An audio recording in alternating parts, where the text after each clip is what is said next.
थोड़ा समझने का प्रयास करना चाहिए। कोई किसी की अवधि तय नहीं है, लेकिन ये भारत व्यापक है और इस पूरी सीमाओं के भीतर जन आंदोलन और जनता को एक जगह इकट्ठा करने की सवाल है।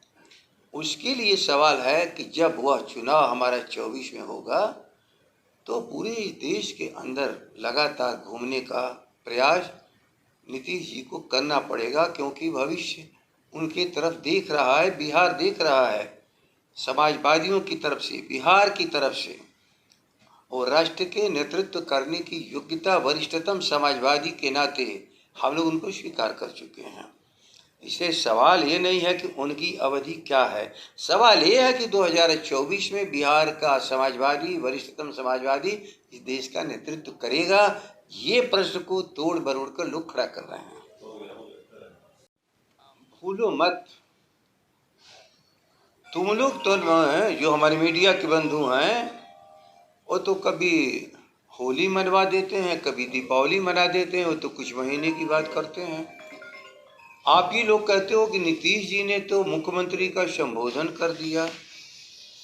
तो जब वरिष्ठ समाजवादी नेता तेजस्वी के उस लायक समझता है तो हम नहीं समझते इसमें घबराने की क्या बात है। सवाल है कि राष्ट्रीय नेतृत्व के लिए व्यक्तित्व यदि नीतीश जी का है तो बिहार खाली नहीं न रहेगा। हम सभी लोग एक साथ जुट करके देश को बचाने के लिए और बिहार का हक दिलाने के लिए हम लोग आगे बढ़ रहे हैं। इसमें कोई कंफ्यूजन कहाँ है कोई? आप बोल रहे हैं नीतीश कुमार को पूरे राज्य में भ्रमण करना पड़ेगा, तो तेजस्वी को मुख्यमंत्री बनना पड़ेगा ना। बात को समझ लो, आप जरा भूलो जी, इन चीजों के उस जगह पर लाओ कि राष्ट्र की या जन आंदोलन हम लोग बना रहे हैं। कुछ नेताओं की जमावड़ी से राष्ट्र नहीं बदलता। और मैं उसके साथ कहा था जिसको लोगों ने छोड़ दिया, मोरारजी भाई जब प्रधानमंत्री बने तो देश को बिहार ने दिशा दी थी। वीपी सिंह जब प्रधानमंत्री थे तो जन आंदोलन और देश की नेतृत्व बिहार ने ही दिया था और सारे देश में बदलाव हुआ था।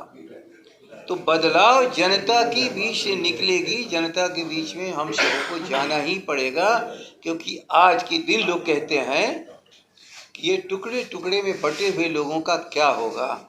मैं बार बार कहता हूँ, यदि सामने आज जाने जनता सबसे, इस लोकतंत्र की सबसे बड़ी ताकत है, बेशकीमती ताकत भारत के संविधान के साथ। जब वो खड़ा हो जाती है तो किसी रीजनल की बात नहीं चलती है, वो राष्ट्रीय स्तर पर उसकी आवाज़ भारत के संविधान के द्वारा पूरी टिकी हुई ताकत, जो भारत के संविधान के अनुसार सर्वोच्च ताकत जनता में निहित है, और जनता ही सरकार बनाती है। सरकार जनता नहीं बनाती है, न गढ़ती है। हाँ, वह एक प्रशासनिक व्यवस्था चलाती है, लेकिन संविधान चलाने की जिम्मेवारी जनता उसी ही देखती है जिसको सक्षम मानती है। दंगाइयों और उन्मादियों पर विश्वास जनता का नहीं रह चुका है। भाईचारे के साथ देश आगे बढ़ना चाहता है, और जो चाहते हैं इस आंदोलन को, जन आंदोलन को टुकड़े टुकड़े में बांटना, उनके षड्यंत्र नहीं सफल होंगे। असल में वो इतने लोगों को बेरोजगार बना दिए हैं कि हम लोग रोजगार का सिलसिला भी चालू कर रहे हैं, तो अपनी बेरोजगारी के आगे बिहार के बेरोजगारों को जो रोजगार मिल रहा है वो दिख ही नहीं रहा है। बेरोजगार वो हो चुके हैं, और इसलिए बेरोजगार हुए कि बिहार की सारे नौजवानों को इन लोगों ने बेरोजगार बना दिया था। जब से सरकार आई है, हर कैबिनेट में एक सिलसिला चालू हुआ है, और रोजगार केवल विज्ञापन में नहीं, बाकायदे अपॉइंटमेंट लेटर बांटे जा रहे हैं हर महकमे के द्वारा। लेकिन यह कोई एक दिन की क्रिया नहीं है। 18 साल, 17 साल, 18 साल से बेरोजगार लोगों ने जो खड़ा किया है, वो एक बड़ी जमात हो गई है। रिक्त पदों के बारे में जानकारी सबको हो चुकी है। अपॉइंटमेंट लेटर लोगों को दिए जा रहे हैं, विज्ञापन निकाले जा रहे हैं, बेरोजगार संतुष्ट हैं कि हमको एक ऐसी सरकार मिली जो हम लोगों के लिए जो चिंतन करती थी और उसको कार्य स्वरूप भी दे रही है। इसलिए उनको अपनी बेरोजगारी के बारे में चिंता है और घबराए मत। 10 लाख 20 लाख जो कि भी हमारे बेरोजगार हैं, ये धीरे धीरे सभी लोगों को रोजगार मिलेगा। रोजगार क्या, बिहार की अर्थव्यवस्था के लिए आवश्यक है।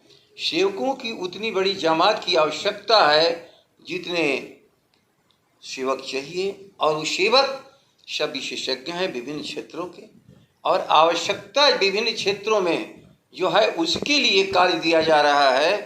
कोई घर बैठने के लिए केवल तनख्वाह देने के लिए नहीं, बल्कि उत्पादन के कार्यों में लगेंगे, उत्पादन के कार्यों में।